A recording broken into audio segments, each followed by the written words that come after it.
What's up, everybody? It is Mama Ro, and I am back with another personal blog. As y'all know, I announced to everybody, I'm very close with my fans, my supporters, my everybody who follow me on social media. Y'all like family to me, and I'm an open book. And also, this situation is so serious that a lot of women are not even talking about this. Women are scared to say they're going through this, and people need to make more awareness to this, so people can get help, because this stuff ain't no joke. So I found out I had fibroid tumors on my ovaries. There are 12 visible, and she says that when she cuts inside of me, she'll be able to see more. So as of right now, they're about the size of like little lemons. They're big. I can feel them when I press down on my stomach. So first, let's go with the signs. I'll start by saying this. When I was 19, 20, I had the worst cramps. I always had stomach pains. I was always throwing up. Like, I always was very sensitive. My stomach hurt. My cycles were bad. Like now that I've gotten older, I don't deal with that no more. But in my early 20s, my periods were bad. I was bleeding heavy, bad.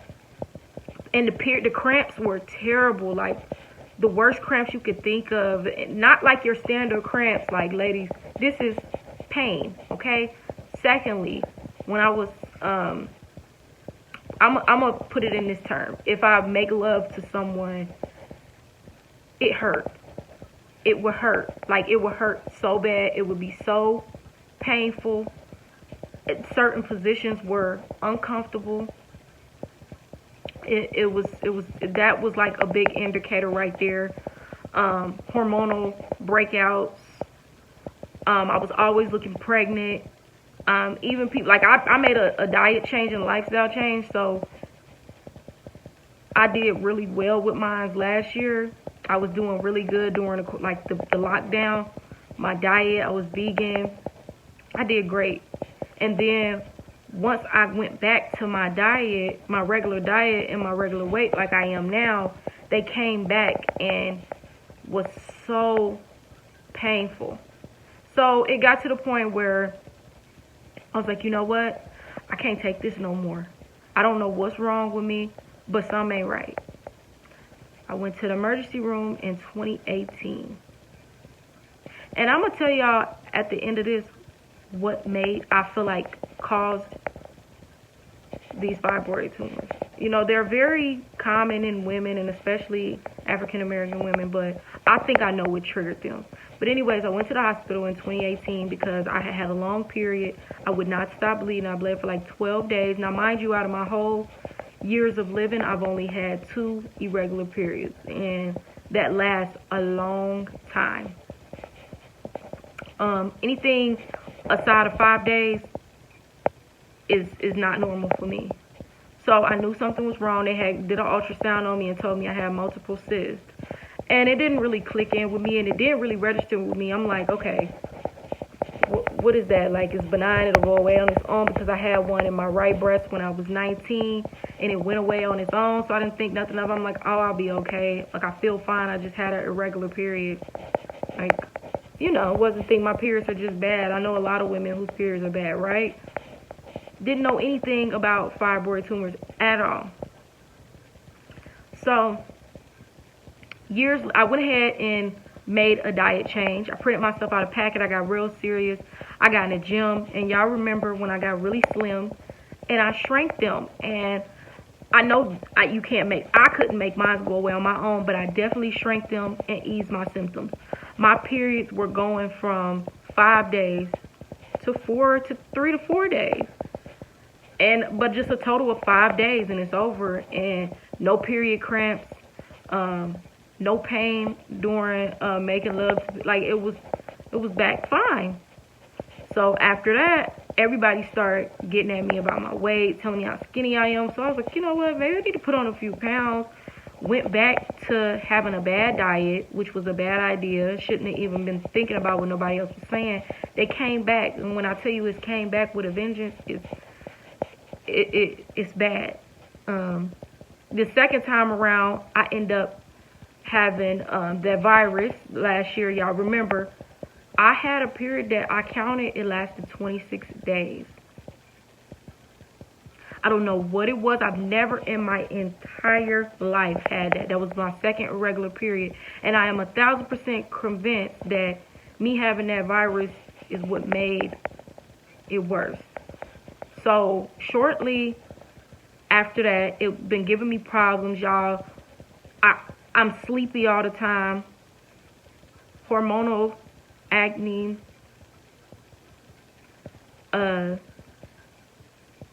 Sluggish, fatigue. The PMS is bad, and it got worse when my diet changed and I stopped going to the gym. So I couldn't take it no more. I went to the doctor, and I'm sorry, y'all. This is very emotional having to go through this. I can't wait till it's all over. But I ended up going to the doctor. My doctor, she's okay. I'm still trying to fill her out. So far, she's okay. I went through the Kettering Network. Explained to her what my situation is. She did me a PAP, and she told me that I am dilated as if I'm getting ready to give birth. So technically, I have been having the pain of a woman in labor because my cervix is dilating because of how big the tumor is. And that threw me off. And she said they're sitting on my nerves, which is why I'm having such pain. I'm sleepy right now. Like, I'm drained. Like, when I tell y'all, when y'all have these tumors, like, you're drained. Your energy is drained. Okay? Drained. So after that, we got an ultrasound. She viewed the ultrasound. She let me know that it was bad. I immediately was afraid. I broke down in tears. She told me what my options were. That made me even more emotional. She said some more things that I'm not going to share on social media, but it made me very emotional. I mean, super emotional. That was the most I've ever stressed in my entire life. The only thing I didn't like about my doctor was she first had recommended that I get on birth control. Why would I get on birth control when that's going to make it worse? No. Then she offered hysterectomy. Absolutely not. I want to have kids.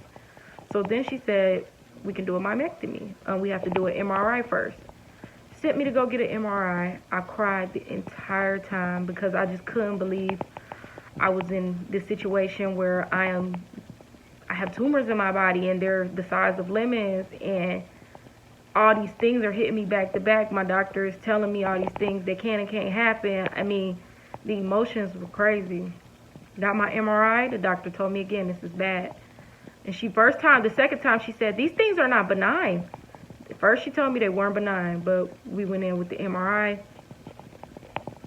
And she said that they're just, that we're good. I just have to get them out of me because they're going to cause me a lot of pain. And if I do get pregnant, it's going to make me have a high-risk pregnancy. And nobody wants to stress out during a pregnancy because I do plan on having children within the next couple years, and that's not something that I wanted to go through. So we went ahead and scheduled a myomectomy, which is coming up very soon. Very scared. I'm talking about y'all been taking naps and having nightmares about it. But this whole entire journey, I'm going to post 3 parts and keep you guys updated weekly how I'm doing. And if you know another woman that's going through this, have her back, because this is not, it's not easy going through this at all. Like, and when I tell you, I've actually received like the least amount of support right now, or maybe I just feel that way because of the emotional state that I'm in. But yeah, shout out to my homegirl. She checks on me on a regular with everything I've been going through. My mom has been amazing, talking to me, listening to me. She cried with me, everything. But I've put everything in God's hands, and I will be okay.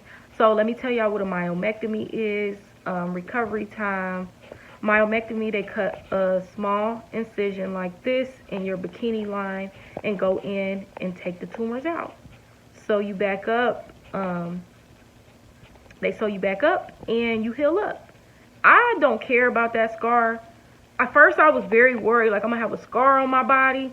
But your health is more important than a scar. Like I have plenty of scars. Like I have a mole. I have a scar right here that's never going away. I have a birthmark on my butt in between my legs. Like any man that's gonna be with me, he needs to support that. Yeah, I'm a grown woman. I have war wounds. This what it is. Or I just get a cute tattoo over it. Period. Like I'm still gonna be confident and I'm still gonna be happy within myself. So women out there, do not be afraid to do this. We are together. We are sisters. We are fighters, and we will get through this. So I'll tell y'all what surgery prepping is like. A shampoo and a soap that you have to put on your body before you go into surgery, which I don't understand, but yeah, I'll be in the hospital for about 4 days, and then they'll let me go home, and that's what it is. So I'm sorry that I have not been as focused on posting and my music. I just really have been so tired and out of energy and stressed out and going, like, real life been happening. Like, real life happened. So yeah, a lot has went down, but I'm not gonna make no excuse. I'm gonna post as much as content as I can, so when I'm sitting down, you guys won't miss out on anything. I'm still gonna sing and all that. So thank y'all for listening to me. If y'all like that video, make sure y'all leave me some hearts and some prayer emojis in the bottom. I will get through this. Anybody who else going through this, we're gonna get through this. We got this.